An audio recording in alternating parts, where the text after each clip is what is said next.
Voilà, merci beaucoup naba technicien oyo basali te bomonanga na batandoike to na ba téléphone na bino esika nyos bosi kozoma oyo ezali KNB News chaîne moko na Lingala. Donc Lingala oyo lo na Kinshasa ka awando ba place msuté donc chaîne moko intégralité to la kaka makambo na Lingala.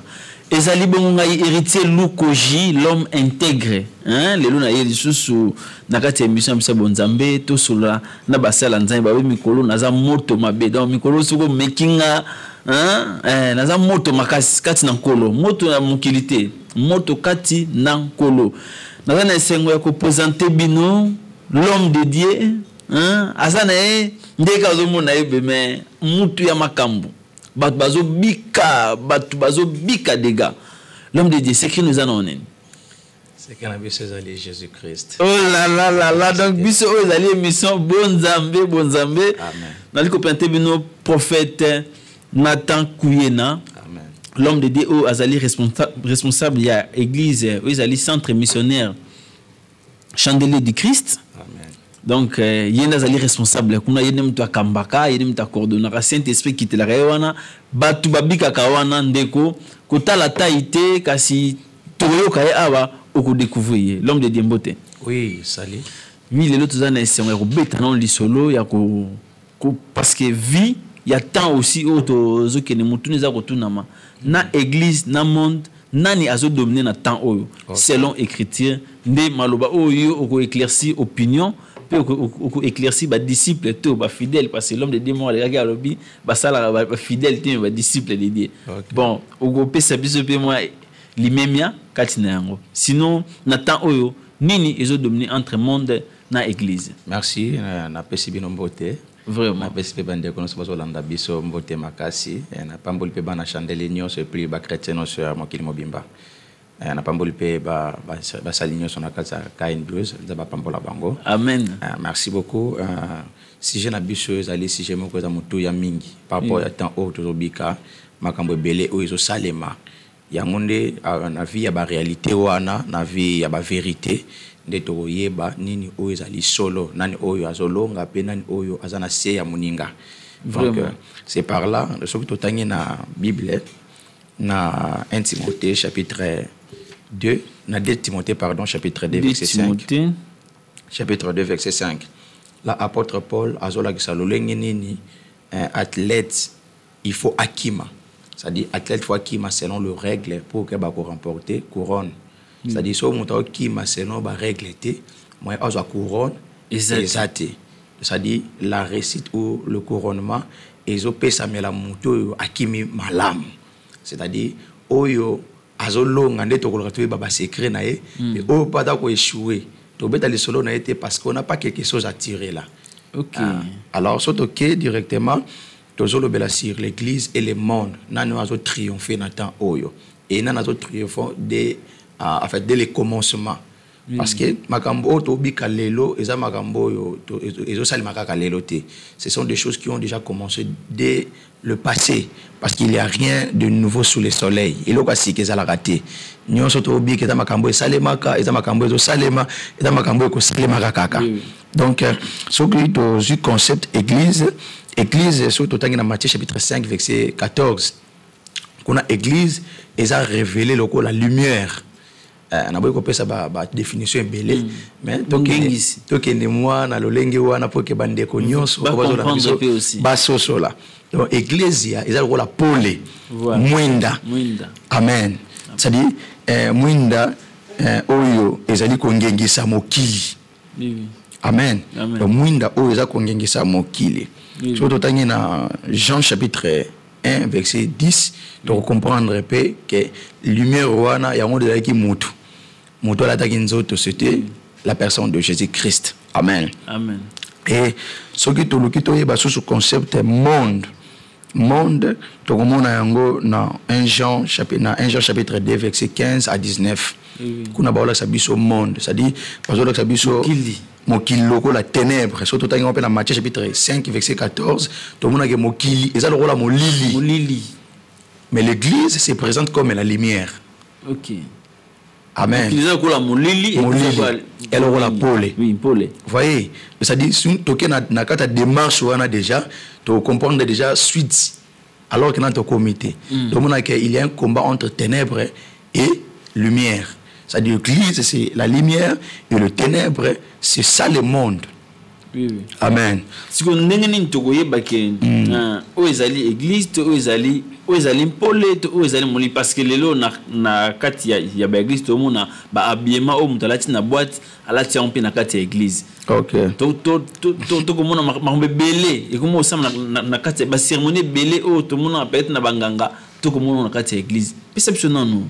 Bon, église, église kaka ce que tout dans Apocalypse chapitre 12 verset 1er. Église église kaka ce qui bazolo ba pourquoi moi tout temps exact pour temps. Alors, aux médias, dans Apocalypse chapitre 12, verset 1er, pour ne pas tout ça, moi, si mon corps qui enveloppé à l'attaque du soleil. Vous voyez? Or, le soleil, c'est Dieu. Oui. Or, Dieu, c'est la parole dans notre temps. Parce que nous sommes au temps du soir. Dieu se révèle comme étant la parole. Vous voyez? Au temps du soir, l'église, c'est l'image aussi de Barthéba. Qui David avait David a monaki. La Bible dit qu'au moment du soir, Barthéba, David a vu Barthéba qui n'a pas se baigner, n'a pas chocolat. Voilà. Vous voyez, ça dit la femme qui se baigne, c'est ça l'église, qui se lave, qui se purifie au moyen de la parole de Dieu. C'est la parole qui nous sanctifie, c'est la parole des eaux chocolat biso, des eaux pétola biso. Ça dit église, c'est l'église qui est là tisami na liloba na nzambe. C'est ko bika liloba na nzambe. Mais si nous ne vivons pas la parole de Dieu, c'est que tu as bika siko na makambo yo, ata to komi libanda église ilikola Yesu, église ma papa Yesu, église makombo ba dénomination nyonso wana.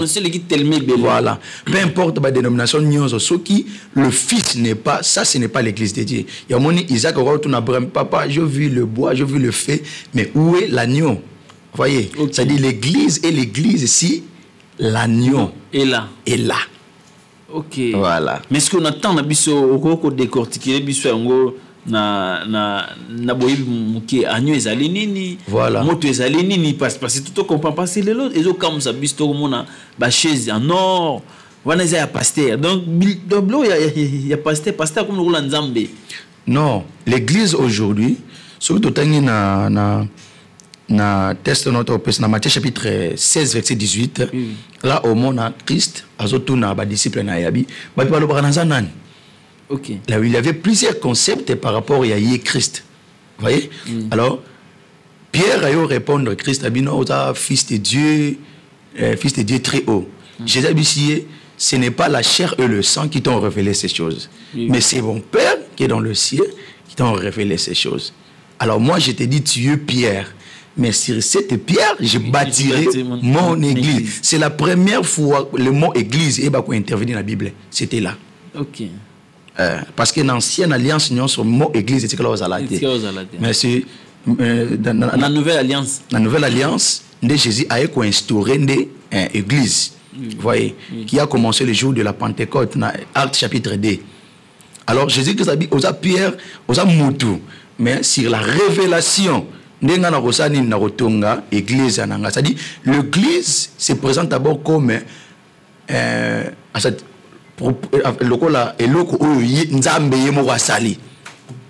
quelque chose que Dieu a façonné.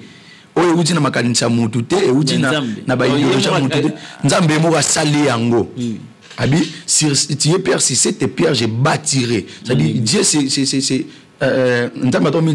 il y a architecte. Quelqu'un qui construit quelque chose, quelqu'un qui a initié et l'okomoko. Vous voyez, donc l'église est l'église de Dieu si Dieu lui-même construit. Or Dieu construit au moyen, il y a un serviteur le 5 ministères dans Éphésiens chapitre 4. Vous voyez, les 5 ministères au bazar on a pour comme église na perfection.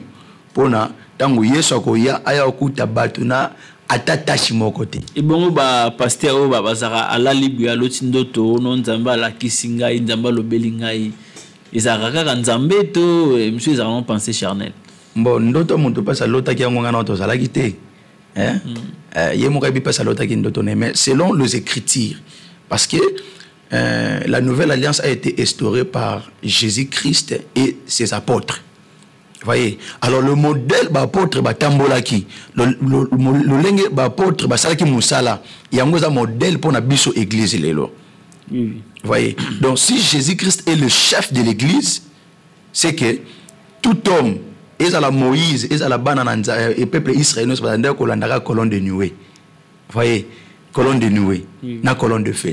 Aux à la Moïse, aux à la peuple hébreu. Binos bola naraka colonne. Or, le colonne dans notre temps, c'est la parole de Dieu, c'est le Saint-Esprit. Voyez, c'est le pouvoir au à celui qui a réussi, en fait, à quiconque au yambi a pesi bango pouvoir. Il y a comme banana nzambe. Voyez, donc ça dit, nous avons réussi ce pouvoir. Il y a au travers de ce pouvoir d'être côté na kati église. Or, tant que côté na kati église, il y a des œuvres maintenant que nous devons manifester. Les œuvres, on a les œuvres de la lumière. Voilà. Voyez, qui est contraire aux œuvres, il y a ténèbres. Vous êtes condamné dans Ephésiens chapitre 5. Au monde que œuvre il y a ténèbres, orgueil, impudicité, immoralité sexuelle, pédophilie, voyez, l'homosexualité, voyez, les gens qui cherchent les intérêts, il y a ventre na bango. Quelqu'un qui prêche, qui fait l'œuvre de Dieu, en fait, dans Matthieu chapitre 7, plusieurs viendront, voyez. Ce sont des hommes et des femmes que Dieu n'a jamais connus. Donc, tu as bateau, bami benga, bami sala, bango moko basala nzambe. Donc là, la muki boya comprendre que église na mbongo. Pour na kosote église na mbongo a jeté. To comme mama lembe. Voyez. Na yebi to. Amoni ko ba intérêt nyonso na bité. Na beti to bon na ngawa. Voilà. L'homme mutuna oyo e matinga mingi. To mona ba danse ya mokile ko mobina na kati ya église. Badanse ya mokili. Badanse bina to bina ba ndombolo ko. Dans un ndombolo da ndombolo bina na église. Ah so na zonga ba 90. Ba 92 95. Isaïe qui pasteur Lufila. Et donc Lufila venati donc ata genou ata le boka pasteur pour mon amour Isaïe n'a pas mais là ici sous bongoté. C'est dire quoi? Bon wana ezali conformité à siècle présent. Oui. Voyez. Siècle présent. Surtout dans l'église de Jésus-Christ, image dans l'Apocalypse chapitre 12. Église, il y a Satan qui est le monde. C'est un test biblique, c'est dans l'Apocalypse chapitre 17, verset 18. Là, Babylone la grande, ça dit, moutado langue samokili, moutado pe samokili forme. Voyez, le siècle présent. Le siècle présent, c'est ça, idéologie. Oyo, ils ont régné contre la parole de Dieu. Ok. Voyez, toute pensée. Mais ils ont régné dans Mokili. Ils ont régné dans Mokili. Voyez, parce que au moment que Satan tanga kokutana Jésus, adola sa Jésus nini. Ba royaume ya Mokili, na ba richesse nango na ba WhatsApp, ba Facebook, ba direct tout ça. Voyez. Ils ont régné dans Mokili mais écoute wana nyonso wana. Ce sont non le WhatsApp est ma bête. Facebook est ma bête. Satan a révélé à l'autre que ça Yesu babiloko nyonso oyo eza approprié oyo ya konzaka. Oui. Voyez, à la ba mbongo, ba mituka, babiloko nyonso wana, ba mabala. En fait, mutu nyonso ozo sambela nzambe pona mo libala na comprendre nzambe te. OK. Mutu ozo ke na église pona musala na comprendre nzambe te. Comment? Expliquez nous. Oui. Voyez, ça dit Libala, Jésus a répondre dans Matthieu chapitre 6. Alors, ce sont des païens de Basaranine. Baluka, Libala, Baluka Mbongo. Voyez, un jour, Jésus a demandé au ministère dans le Teia. Il y avait plusieurs personnes, plus de 70, quelques personnes, tout ça. Alors, Jésus a dit la Bible, OK. Maintenant, Jésus a dit évangile pire. Il y a mission na ye o ela yiki na mokili. Oui. Voyez, abiba ko lenzo to nanga na makila nanga. Et batikela combien? Batikela 12. Batu so na bakimi. C'est pas donc batika 12. Je vous dis vrai, nata otozali bate belé, na ba comprendre tina na bango te bazala na église. Na ba comprendre importance te ya basali ya Nzambe. Voyez. Mais ce qui n'a comprendre, est-ce que basala Nzambe binu bozali côté ya batu ki ba comprendre Nzambe to parce que tout le monde basala Nzambe bela monter ezali ko baser kana dîme offrande Galatie 6. Le problème est anine. omoni moto oyo omoni na classe bateaka en fonction bazoba te na classe bateaka en fonction ya bana ya mayele voyez surtout te en fonction bana mayele omona bazoba baosani s'adapter bakoma mayele mais surtout te na niveau bazoba bana mayele baosani bakokita bakoma bazoba voyez ça dit le temps que nous sommes, dans Matthieu chapitre 7, il y a des serviteurs qui vont se présenter devant Dieu. Papa, que n'avons-nous pas fait des miracles? N'avons-nous pas prophétisé? Voyez, babi miracle na prophétie. Vous appelez un gemoko grave Nathan Abisso. Ok. Aujourd'hui, un prophète, c'est quelqu'un qui a télé dans l'église. Maman Téléma. Je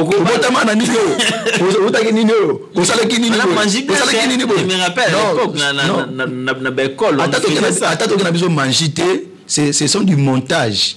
Okay. Vous voyez, parce que le ministère, nous sommes des dispensataires de la parole de Dieu.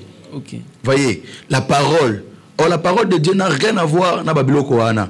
Parce que dans le awa, ba ministre, ba benga minde ponako, bongisa libota na nzambe pona bokutani ya nani ya Yesu Masiya. Tout ça na te pona bongisa ba comme ba milliardaire. Parce que aujourd'hui, donc ça dit dans chaque église oyo kende oyo repentance, le message à retour ya Christ était à maraté. On nous fait que nous parler na ba loi hôtel satanique, brisons 18e hôtel, 80e hôtel. Voilà, il faut détruire. Il faut détruire. Donc nous on fait que détruire. Voyez, là on ne fait que croire ce sont des messages où nous avons un niveau ya bazoba. Moi même batuna mayele exacté. Voyez, message comme batuna mayele tango dali message aux autres niveau ya bana mayele. Voilà. Bana mayele ça dit le véritable message c'est d'abord lui-même Dieu qui est la parole. Voyez, la parole de Dieu doit être prêchée non pour na ba intérêt moko songolo.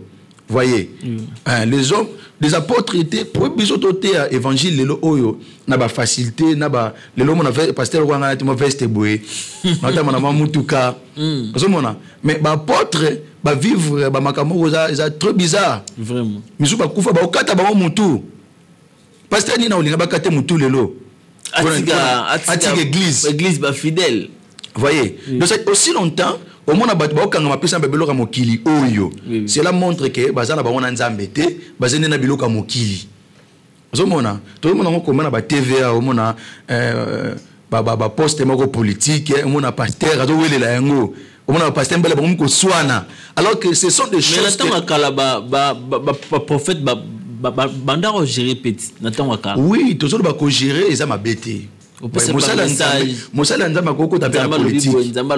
Mosala nzamba koko travailler na politique. Voyez, mais faut la sous direction ya nani ya nzamba. Faut dans la mandat au nzamba pesi pendant pour un monde moko glissant.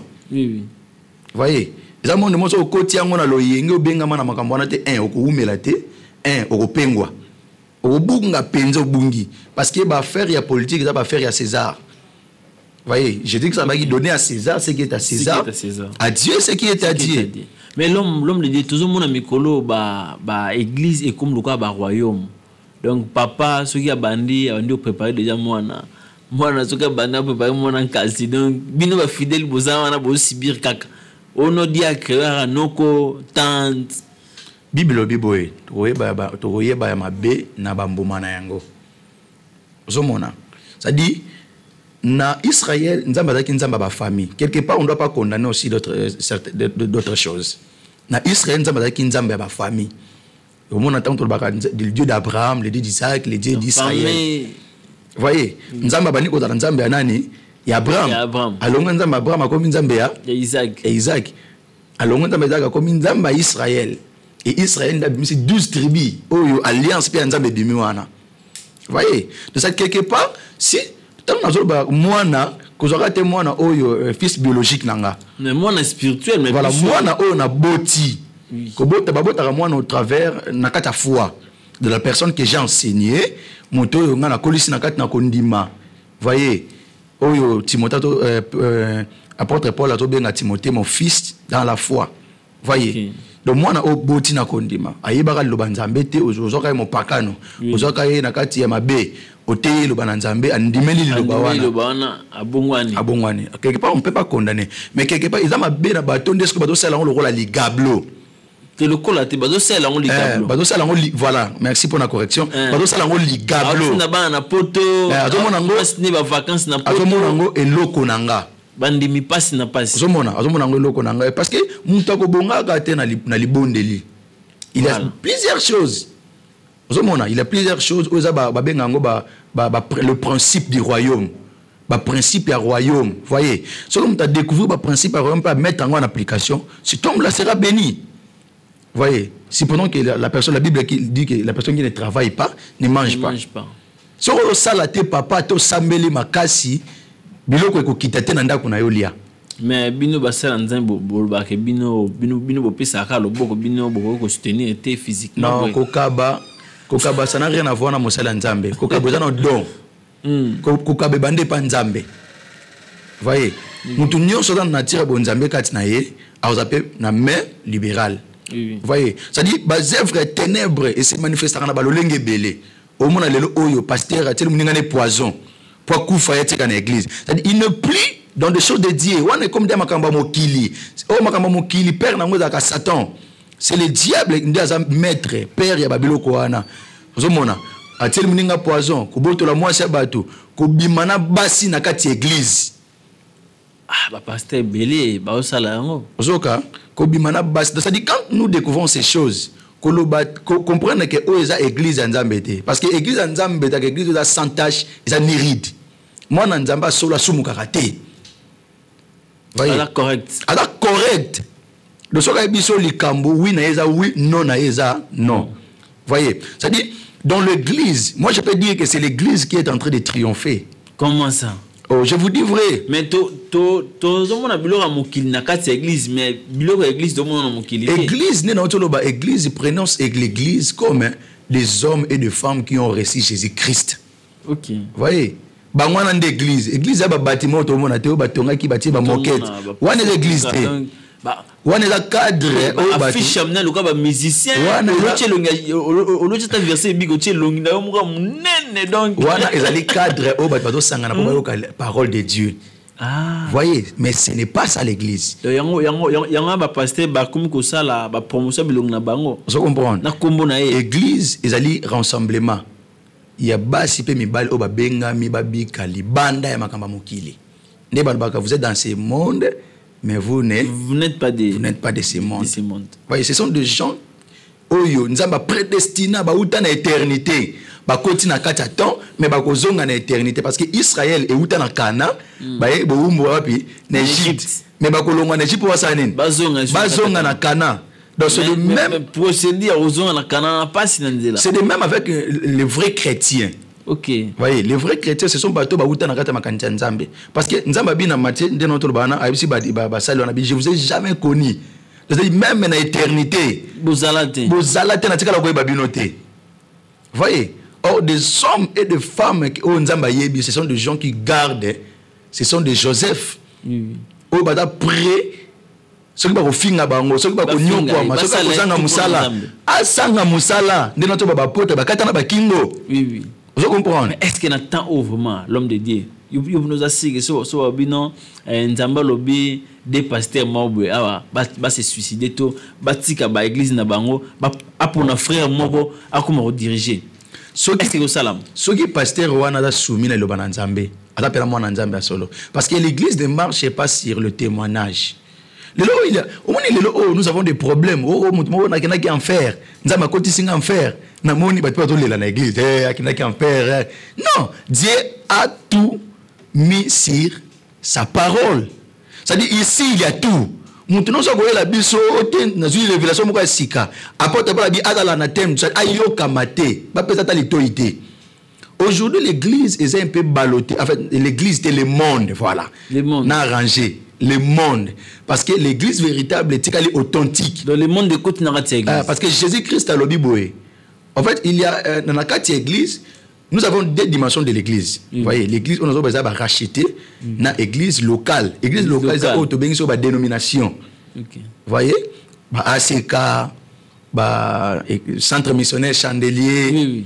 Ils ont des dénominations, ils ont église locale pour enregistrer identifier identifier mais église véritable ils ont wanati église véritable ils ont église universelle, c'est-à-dire le corps mystique de Christ. Bah nous doit faire partie na kata corps wana on peut faire partie na kata corps na faut muto kabwani na mukili business to lire ndenge moko to milaka ndenge moko to lataka ndenge motambola ndenge moko melelo et ça ma bongo te na kata église tout dans deux dimensions ya bato bazana kata église. Oui on peut on azolo bela église universelle, église locale.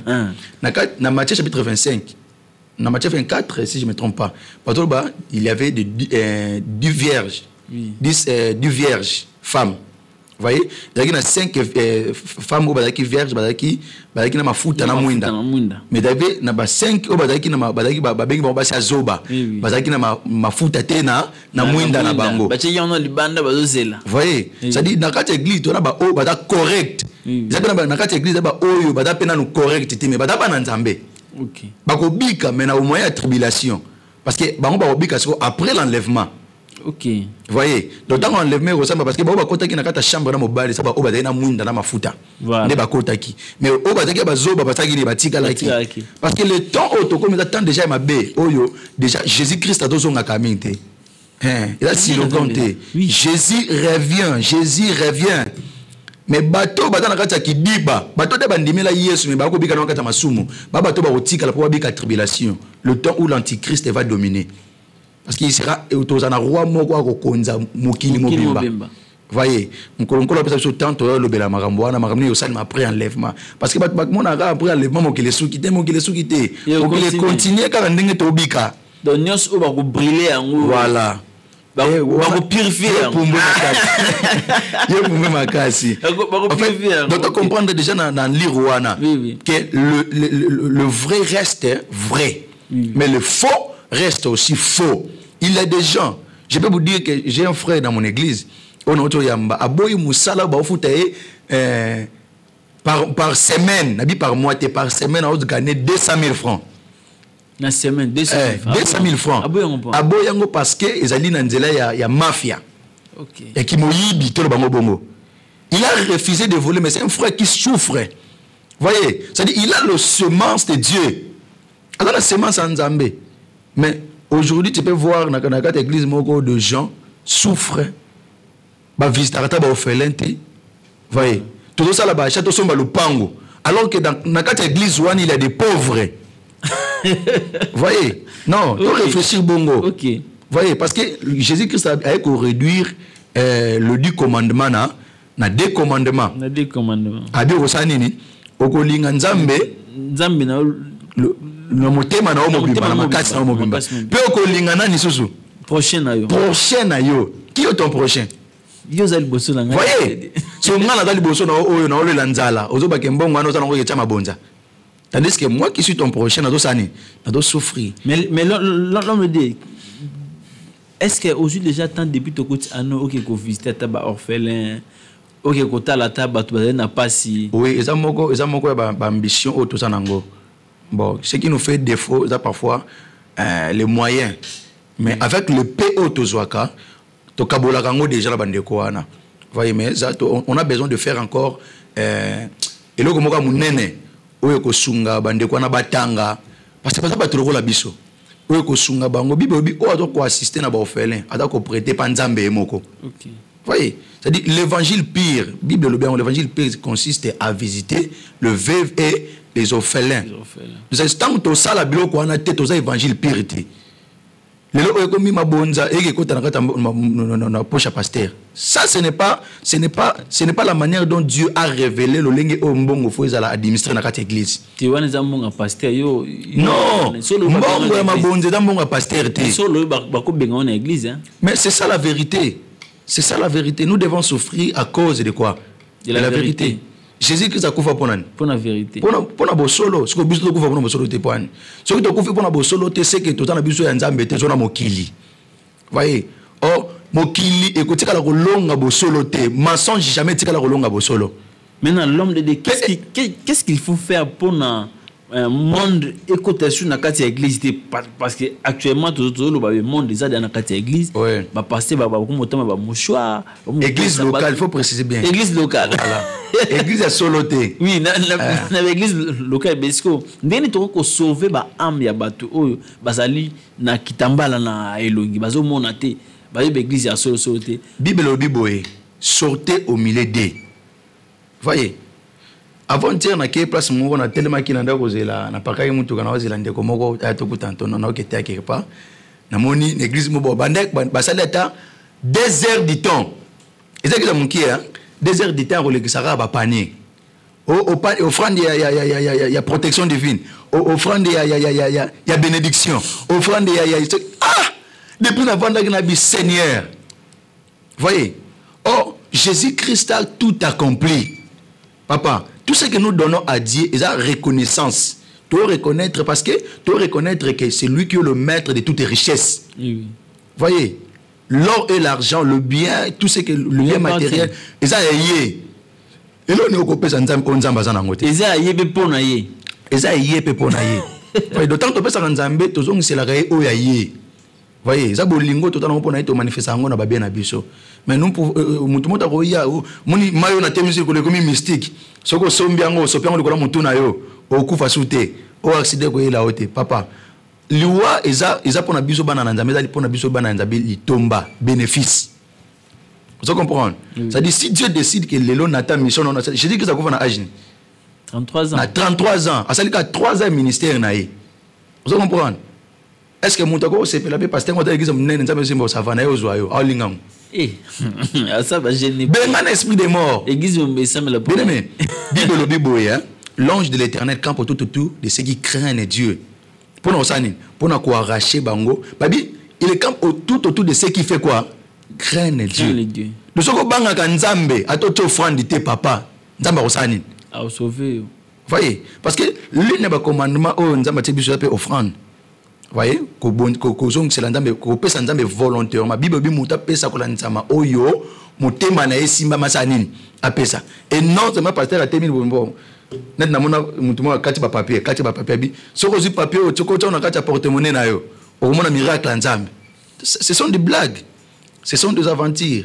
Ce sont des aventuriers au bakoti pona ko bouleverser makambo nzambe. Ça dit nous devons saisir ceci que l'église de Dieu est là droit parce que Jésus Christ a le port de séjour de mort, c'est-à-dire autrement dit le port des aventuriers, le port des escrocs détecter les escrocs car c'était na misala na bango ndena to tanga déjà awati mutu oyo a divorcé mal réputé, oui.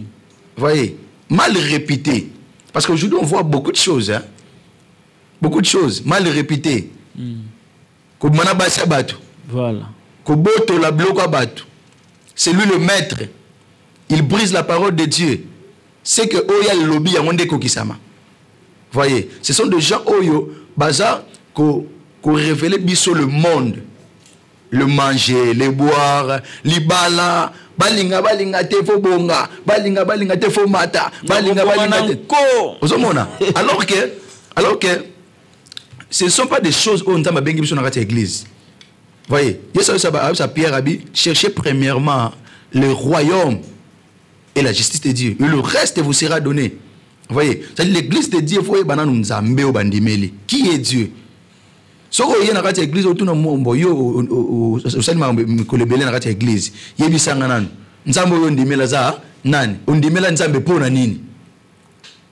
Voyez, ça dit que les gens sont trompés à cause même du message. Donc, on a d'abord un message. Et puis, on a un miracle. Ok. Comprendre? Mais l'homme dit toujours les belés, ils allaient koufa, les belés, ils allaient troubles, les problèmes belés, les familles allaient exposer. Na pasteur parce que pasteur sur les pasteur obété na frère ba trouble zali ko sa embelé ba divorce zali ko sa embelé parce que ba pasteur ne ba zali ko ba divorce wana peut-être pour na ba propre intérêt na. Est-ce que zali bien vrai? Oui, il y a des choses qui se font aujourd'hui. Zomona de notre lobawa moto okoye baye na motema na ye. Voyez, Montada oza libanda te. Libanda na kolata kitoko boy. Bible lobi eza na basala nzambe bazoko na bazana apparence ya malamu mais bazoko renier o salaka force. Ko salaka force c'est la piété, la crainte de Dieu, l'obéissance à la parole. Voyez, ça dit s'il faut que na kufanzala mais na sanini na loba bosolo. Voyez, ça dit toute personne o yazo mema azo kabola batu. Voyez, azo mema division. Ma destruction. Abenga me pas na nzambe te, autre pas na nzambe te. Ce sont des choses où outi na mokili. Voyez, ça dit tout retenir ceci et pas y a nzambe au monde la droiture, la sanctification, l'obéissance d'abord à la parole. L'homme de Dieu cherche d'abord l'intérêt ya liloba na nzambe. Nini o liloba na nzambe lobi pona ka oyo. Liloba na nzambe lobi muta divorcé te. Voyez. Nous avons dit que nous marié donc au divorcé. Le banzam de l'Ibo. Le banzam même de l'Obi. Il faut respecter en tant que tu es chrétien. Comment? Si on a obi que ngana avance na mwasi nangate donc obi que ngana avance na mwasi nangate obenga misusu tozo mwasi mususu do tikala yo moko. Comprends? Bible pesi sous opportunité à mutu abala mwasi mususu to mbali mususu soki kaka akangi mwasi na ye na bondumba. OK. Donc quand mwasi na yona mobali mususu wandi oko sala wana ndoko koboya yepo ozi mubandisi mususu mais ce qui peut olingi bibe pesi penzela ce qui peut olingi oko limbisa yebo continuer nzela na bino, c'est-à-dire tout ce qui est à la contre de la volonté de Dieu. Voyez makamuno so ya mabe kolata mabe mona mutalati tolo na libanda zomona mutalati pantalon kanginzo tonaye a exposer tonaye même si on est plus loin de si on est plus loin même ba maquillage ce sont des choses qui viennent du monde de ténèbres. Voyez parce que Bible lobi boye na ta ya Lot hein basi ba koma ki toko makasi. Voyez donc plus basi ba ko koma ki toko makasi plus biloko ba invention ozo ko komisa mutu ki toko makasi zo na mokili ezo augmenter to ya séduction les gens peuvent distraire bino boza ba la séduit papa yo mona dia ba lula keloka mabe satan so ka ina maseke na yebo biso ke nga satan landanga o landa ete o comprendre akwa na nzela nzele moka ki toko lelo o tona ba makambo beto omona o yaka ko to atozana matama tena sima na ko bakisho matama o yaka ko to ngaso yepa na ngai ta ba tâche ningi ne kolongwa. Il y a des choses, il y a plusieurs pratiques o ezana tana biso lelo surtout na Congo ba kisi nyete kama mingi o hémorroïde. Pourquoi hémorroïde ya mingi na mboko? Parce que hémorroïde même na Bible nzamba beta ba na hémorroïde so bien. Voyez, ce sont des choses où manifeste la colère en Nzambe. Pourquoi c'est moi qui s'est hémorroïde était comme mingi? C'est pour comprendre que impudicité et comme on est la mingi. Voyez, nous avons meli pour que ça makam. Voyez, c'est-à-dire il y a des choses où il faut te la carte église. Il faut te la carte na mokili. Toza awa lokola ba pole potongenga pour que molili jamais est dominé les bosso ya pole. Voyez, donc pour les autres ngenga pour que esi sa makasi ya nini ya molili. La lumière c'est le Saint-Esprit. Natana biso opona ko sauver, ils appellent évangile, autorité à siko na bato nyonso bazana kata masturbation, na kata pédophilie. Voyez, na kata ba pratique belé autorotanga ya mabe pour natana biso ezalité. Batem belé occultisme, manger côté na kata église. Parce que na ba miracle ya solo dans motabongo la motema. To prêcher repentance. Le comme le TV même ba prophète belé ba ko le na TV boy. Soka leki ba nikoloba mbo numéro ya benga ngana ko beto lisakoli. Apesa ki déjà batu na ye mamero. Voyez, batu ne bato benga ye papa nga mutu tali ba ovandi bo lati elamba rouge boy. Na kosi moi mutu na ye moko yo talaka même émission na benga numéro so mutu na prophétiser le. Apesa lisakoli te. Apesa ka adresse d'église. Apesa ka adresse d'église. Mama yaka na église neto okutana. OK. Voyez, mais na bato musu mama na mono zakina bana misatu. 4 bana. Papa, nzamba bengi so na mambo ana te. Ce sont de grandes distractions. Vous comprenez? Au moins, toute ton église ni une nzambe. Mais si tant on va se battre, lupanga bocha comme pasteur. Papa, ce sont des distractions. Biso bana nzambe mo kiloza biso te. Vous comprenez? Mboka na biso alinde lola. Mboka mzo na présence en nzambe tant to kutande dans les airs, c'est ça notre patrie. Voyez, donc tout ce qui m'a osoté ya mal contre ya ciel. Ça n'a pas de sens. Voyez, tout ça dans mon kili oyo oui, au moni David avant atika bibwele na ye, akende ko biki sa ba frère na ye. Anda ko biki sa bibwele na ours pe na lion. Notre Seigneur sait prendre soin de nous. Il est le véritable David. On va défendre biso liboso ya ours pe liboso ya lion. Oui. Voyez, alors David a dit j'étais jeune, je n'ai jamais vu un juste à abandonné. Moyenge bena solo à quel est la raté. Voyez, Moyenge bena solo à quel est la raté. Dieu se prendre soin yaba oyo yaye. Alors nous, autant des enfants de Dieu, nous devons veiller. Pasteur, je viens de recevoir Ndekomoko à moi aussi. Asingai, Mkolomoko, papa, moi, benginga, bon, pasteur, mon faux pasteur, moi, bona benga bongo. Faux pasteur, moi, benginga. Nanda ko banga pasteur, biso teke, église, munene boy. Junso benginga, meminga na kuzu. Oh, pasteur, amé na kuzu. Pasteur, faux pasteur, na memi wapi? Na kuzu. Abi, place pasteur, na memi, amoni, ba pasteur, mususu. Na kati ya kuzu wana. Voyez? Ce ne sont pas des vrais. Ndekonanga soko moni pasteur a kotambola mabebongo bima na kati église wana, ça ce n'est pas l'église de Dieu. Voyez, bima na kati assemblée wana. Bima na kati assemblée wana. Mais aujourd'hui beaucoup de gens sont aveuglés aussi parce que ils s'appellent esprit. Des hommes là marchent aussi avec les esprits. Voyez, ce sont des bakoti na kati bablo na bango, ba magie na bango, o ba captiva. Ngamoko un jour, j'ai parlé avec un magicien. Un pasteur ton ministère est encore parti. Ce que c'est l'alliance nangana beto babilo ko na peu de temps au comment ba partenaire au fungwama. Na tout comment ça se passe. Il m'a dit ceci. Est-ce que au somba savon mon ko ça servi na savon pendant 2 mois. Tant aussi ça to ça la rythme mo na église na yo. Au kunda tant taba au somba tant nyama moko kundi. Plus nyama na to pola nzama belé plus au ministère esani. Ils ont maté. Puis la chose grave c'est ngani. Ata tango banda ko sambela bato. Biso moto bi bato ton reçoit. Voyez, biso moto bato ton ordre. Puis en plus, muntu atazo bika na été, ato samele muta bikité. Tu as continué l'église na o moya bima. Exact. Ils te bloqué cadena. Talba mawera. Bloqué cadena. Voyez, ce sont des gens aussi au batan na kata captivité. Ata moni pasteur na bango bima ki obo asaki gindumba. Pasteur asaki bo pasteur continue manger ata yoki ata moni. Abimati.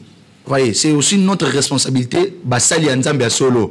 To sambela nzambe. Nzamba kango la bana na yo batana kati ya Sodome. Okay. Voyez, parce que l'autre azaki na semence en nzambe. Voyez, yango nzambe sengela ka sanini akango la ye. Merci beaucoup prophète Nathan Kouyena.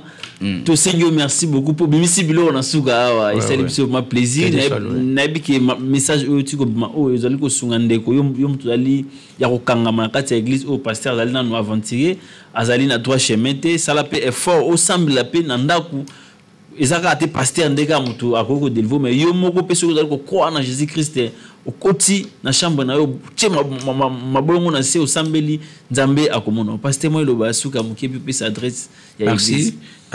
Église est située sur l'avenue Kintim, tout en commune à Matete, quartier Kintim, au numéro 32D. On a tout ça, mais chaque mercredi, vendredi, et puis samedi. Samedi, qu'il t'aime, c'est à 8h, qui nous 11h juste, tout ici. Pendant qu'on a eu, côté dans l'église, dans Santimate, église aux Ali, il y a un déterminé, c'est quoi yo kende lobby. C'est quoi ko na gloire na présence en Zambé, to ki po kende ko zika na moto o ya seko ya lifelo. C'est-à-dire c'est l'église, ce sont des ministres qui nous préparent pour la rencontre. Il y a église na époux Ozali notre Seigneur Jésus-Christ. Merci beaucoup l'homme de Dieu. Toujours rappeler que prophète Nathan Zali pe chante Yemba Kapé, mais to yamba prochainement aïb sabiso évolution ya album na ye o tokobina na mois de décembre a tokumisa nkolopo akumisa biso na mois ya décembre. En tout cas to sengbino merci beaucoup ndenge bozali wana botika la ki branché na kati ya émission na biso bonzambe banda kolanda biso na bokebi prophète oko pesa numéro téléphone comme ça ba benga parce que vous allez pêcher entre nzamba mbola biso numéro na biso téléphone ezali 097 54 32 977. Merci beaucoup. Ok, tout le monde simana ko zanga te ko kata émission oyo pote na pesa mbote na molonga ina ngai madame Dorcas Lukoji Ogobani wazali moko ya molonga ina ngai donc bali ko benga biso mikolo ba nouveau marié tika to réjouir pe na yango na pesa mbote na Jared HP na Ben. Merci, à nous revoir prochainement.